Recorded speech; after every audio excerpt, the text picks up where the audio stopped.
yet it had rarely been consulted. Did the archive really have the files of the American Communist Party's headquarters? Or was this just a small collection of CPUSA reports and yellowing copies of the Daily Worker? When the records arrived from the warehouse, an archivist wheeled in a cart with the first batch of what turned out to be more than 4,300 files. We blew the thick dust off the folders, untied the ribbons that bound them, and looked inside. There, just as the Russians had said, were the original records of the CPUSA, shipped secretly to Moscow many years ago. Our research in that archive has produced 2 books, The Secret World of American Communism, 1995, and The Soviet World of American Communism, 1998, which examine the relationship of the CPUSA to the Comintern and clarify contested parts of American communist history. Early in our Ritz-Kidney research, we came across a series of queries about specific American communists which had been sent in 1943 and 1944 to Georgy Dimitrov, then head of the Comintern. The queries ordered the Comintern to provide any background information it had on these Americans and were signed simply Fitin. We were intrigued because we recognized the named individuals as Americans who had been accused of being Soviet spies in the late 1940s.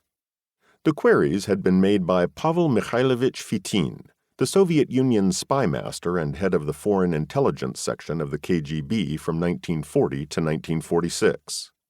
The meaning of the messages to Dimitrov became clear. They were vetting inquiries.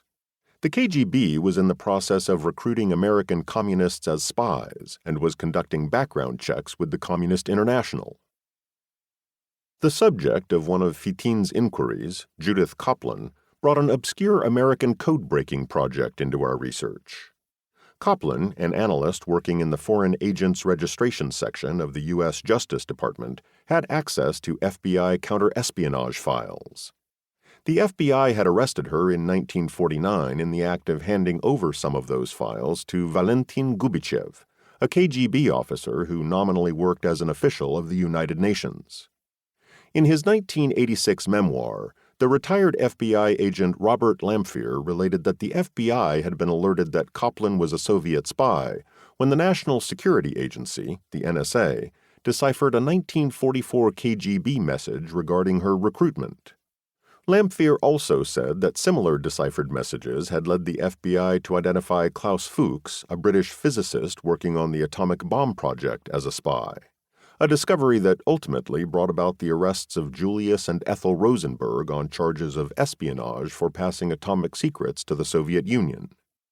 The deciphered messages that set all this in train, said Lamphere, were from the NSA code-breaking project. But he provided few details about the operation. David Martin, in his 1981 History of Espionage, had also discussed a highly secret American code-breaking project that had provided key evidence against the Rosenbergs and other Soviet spies, a finding affirmed by the historians Ronald Radosh and Joyce Milton in their 1983 History of the Rosenberg case. Other histories of espionage gave the NSA project a name, Venona. Another message from Fitin to Dimitrov concerned the willingness of a French political leader, Pierre Cotte, then in wartime exile in the United States, to assist the Soviet cause.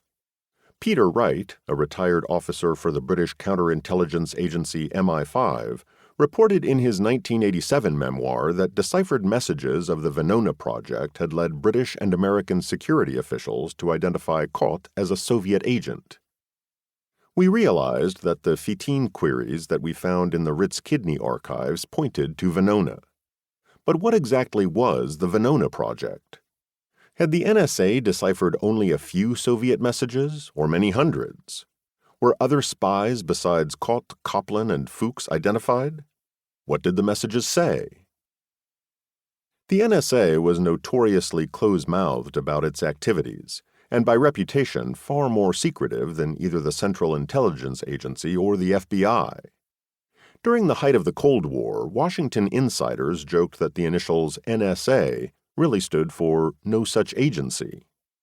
When we asked various government officials about Venona, we ran up against a stone wall. One official told us that, yes, there had been a code-breaking project called